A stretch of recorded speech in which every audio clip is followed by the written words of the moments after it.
don't have any slides. If anything, this is sort of a napkin sketch that hopefully will turn into a presentation for future conferences.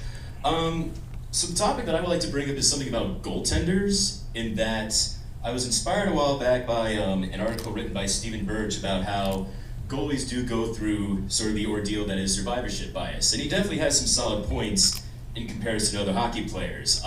Certainly the data, but mostly goaltenders, like all players, they get drafted. They go through what I call the cauldron, that is, the juniors, AHL, ECHL, NCAA, and maybe they'll have a cool, very good World Junior performance, and eventually they make it to the NHL. Differences with goaltenders and other skaters is, of course, with skaters you got 6 defensemen, 12 forwards, so there's the opportunities to make it into the league are great. Goaltenders, you got a starter, you got a backup, so not a lot of opportunities out there.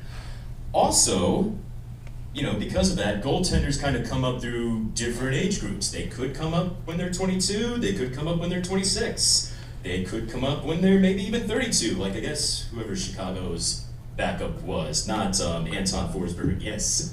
But yeah, goaltenders, they're weird. They're very strange, they kind of happen as they are. So what I like to propose is that goaltenders don't necessarily have an age curve. What I like to think of them is they're kind of like cars that just have an odometer. And it kind of sounds about right. Goaltenders, as you can kind of see from that picture of Roberto Rongo right there, humans don't naturally do that. Certainly, 30-year-old me cannot just get into that position all the time. And as we've been kind of observing, throughout our time learning about analytics, we talk about Corsi. Corsi was mainly used to not necessarily think about shot attempts, but think about the reactions, that the number of times goaltenders react. So of course, getting to set position over here. And over time, whether it's because of age, whether it's because of injuries, whether it's because of a whole lot of other factors, goaltenders, just eventually hit that certain peak where they start to kind of decay, and before you know it, they're out of league.